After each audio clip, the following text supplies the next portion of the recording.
Hi అండి అందరికీ. ఈరోజు నేను మీ ముందుకు ఒక మంచి రెసిపీ తీసుకొచ్చేసాను. అదేంటో కాదు, సోయా పులావ్. ఇది చాలా సింపుల్ అండి చేసుకోవడం. చూడండి ఎలా చేసుకోవాలో ఒకసారి ప్రాసెస్ చూసేద్దాం. చూడండి, ఇక్కడ ఒక బౌల్లోకి మనం ఒక గ్లాసు బాస్మతి రైస్ తీసుకుందాం. ఈ ఒక గ్లాస్ బాస్మతి రైస్ని మనం నీట్గా కడిగేసుకొని పక్కన పెట్టేసుకుందాం. చూడండి, ఇవి ములిగే వరకు వాటర్ వేసుకొని మనము సోక్ చేసుకుందాం. హాఫ్ అన్ అవర్ సరిపోతుందండి, మనం పక్కన పెట్టేసుకుందాం. నెక్స్ట్ ఇక 1 కప్ వరకు నేను సోయా చంక్స్ తీసుకున్నాను. ఇందులో హాట్ వాటర్ వేసేసుకుందాం. వేసుకొని పక్కన పెట్టేసుకుందామండి. చూడండి, ఈ లోపు మనం ఒక ప్యాన్ తీసుకొని ప్యాన్లో కొంచెం నెయ్యి వేసుకుంటున్నాను. నేను 2 స్పూన్స్ వరకు నెయ్యి, 2 స్పూన్స్ వరకు ఆయిల్ వేసుకుంటున్నాను. చూడండి, ఈ ఆయిల్ కూడా హీట్ అయిన తర్వాత మనం ఇందులోకి బిర్యానీ మసాలాస్ వేసేసుకుందామండి. చూడండి, ఆయిల్ హీట్ అయింది కదా. చూడండి, బిర్యానీ మసాలాస్ వేసేసుకుని ఒకసారి బాగా కలిపేసుకుందాం.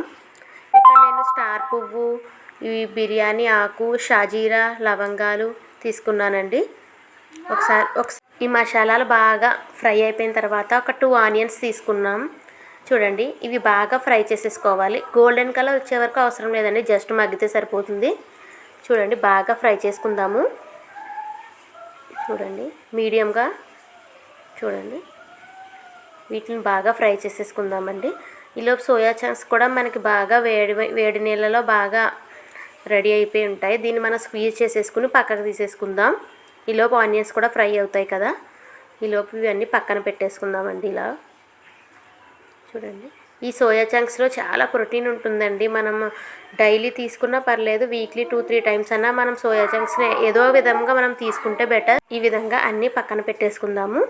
నెక్స్ట్ చూడండి, ఉల్లిపాయలు ఫ్రై అయిపోయినాయి కదా. నేను ఇక్కడ ఫ్రెష్గా అల్లం వెల్లుల్లి పేస్ట్ తీసుకున్నానండి, 1 స్పూన్ వరకు. చూడండి, బాగా వేసుకుందాము. ఇవి బాగా ఫ్రై అయిపోయిన తర్వాత చూడండి, ఉల్లిపాయలు కూడా బాగా మగ్గిపోయినాయి కదండి. చూడండి, ఈ విధంగా ఒకసారి ఫ్రై చేసేసుకుందాం. ఇందులోకి నేను వెజిటేబుల్స్ వేస్తున్నాను. క్యారెట్, బంగాళదుంప, టమాటో, పచ్చిమిర్చి వేస్తున్నానండి. చూడండి, ఒకసారి వీటిని కూడా బాగా మనం ఫ్రై చేసేసుకుందాము. మీ దగ్గర ఏమి అవైలబుల్గా ఉంటే అవి వేసుకోండి. చూడండి, ఈ సోయా చంక్స్ కూడా వేసేసుకుందాం. నెక్స్ట్ చూడండి, మీరు కావాలనుకుంటే సోయా చంక్స్కి మనం ముందుగానే మనం మ్యాగ్నేట్ చేసుకుని పక్కన పెట్టుకోవచ్చు, కాకపోతే వేయట్లేదు ఇట్లా. చూడండి, ఒకసారి బాగా ఫ్రై చేసేసుకుని మూత పెట్టేసుకొని ఒక 5 మినిట్స్ వరకు మనం ఫ్రై చేసుకుందాం. చూడండి, 5 మినిట్స్ అయిపోయిన తర్వాత ఇవన్నీ బాగా మగ్గిపోయి ఉంటాయి కదా. చూడండి, ఒకసారి బాగా కలిపేసుకుందాం. ఇలా మనం ఫ్రై చేసుకుంటున్నప్పుడే మనము స్పైసెస్ వేసేసుకుందాం. కొంచెం పసుపు, 1 స్పూన్ వరకు నేను సాల్ట్ తీసుకుంటున్నాను. 1 స్పూన్ వరకు కారం కూడా వేసేసుకుందాం. చూడండి, ఇవి వేసేసుకుని బాగా మనం ఫ్రై చేసేసుకుందాం. ఒకసారి బాగా కలిపేసుకుని మూత పెట్టి మగ్గించుకుందామండి. మనకి వెజిటేబుల్స్ మగ్గితే సరిపోతుంది, ఎలానో రైస్తో ఉడుకుతుంది కదా. ఈ విధంగా బాగా ఫ్రై చేసుకుందాం. ఫ్రై చేసేసుకుని మూత పెట్టేసి మగ్గిచ్చేసుకుందామండి. ఇలానే నేను ఇంకా మసాలాస్ కూడా వేస్తున్నాను. ధనియాల పౌడర్, చూడండి ధనియా పొడి, గరం మసాలా, బిర్యానీ మసాలా కూడా వేస్తున్నాను. ఒక 1/2 టీ స్పూన్ వరకు వేసేసుకుందాం. ఇవి కూడా ఒకసారి మరీ ఎక్కువగా ఫ్రై చేయొద్దండి, ఎందుకంటే మసాలాలు మాడిపోయే ఛాన్స్ ఉంది. నెక్స్ట్ చూడండి, మనం నానబెట్టుకున్న బాస్మతి రైస్ ఉంది కదండి, అది వాటర్ అంతా తీసేసి నార్మల్గా బియ్యం వేసేసుకుంటున్నాను.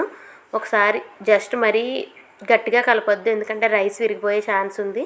ఇక్కడ 1 గ్లాస్ బాస్మతి రైస్కి నేను 1.5 తీసుకుంటున్నాను, ఎందుకంటే హాఫ్ అన్ అవర్ నానిపోయింది కదండి. ఒక 1/2 గ్లాస్ తగ్గిస్తున్నాను, ఇలా అయితేనే పర్ఫెక్ట్గా ఉడుకుతుంది. చూడండి, ఈ 1.5 గ్లాస్ వాటర్ వేసేసుకుని ఒకసారి కలిపేసుకుని మనము టేస్ట్ చూసుకుందామండి. ఉప్పు కారం సరిపోయినాయో లేదో, సరిపోకపోతే ఇప్పుడే వేసుకోండి.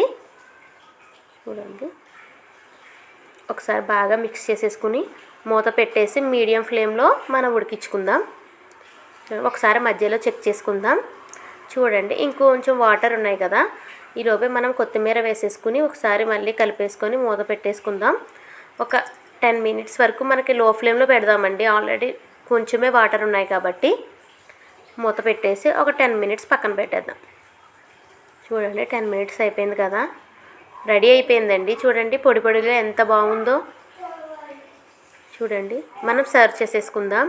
ఇంతేనండి, సోయా పులావ్ చాలా సింపుల్ కదండి. ఈ కార్తీక మాసంలో ఏం చేసుకోవాలా మనకి అని ఆలోచించే టైం కూడా అవసరం లేదు. చూడండి, సోయా పులావ్ చేసేసుకోవచ్చు చాలా సింపుల్గా. ఇంతేనండి, సోయా పులావ్ చాలా బాగా రెడీ అయిపోయింది కదండి. ఇందులో మనకి చాలా ప్రోటీన్ ఉంటుంది, మనకి వెజిటేబుల్స్ కూడా వేసుకున్నాం కాబట్టి చాలా బాగుంటుంది. అంతేనండి, thanks you for watching. Bye.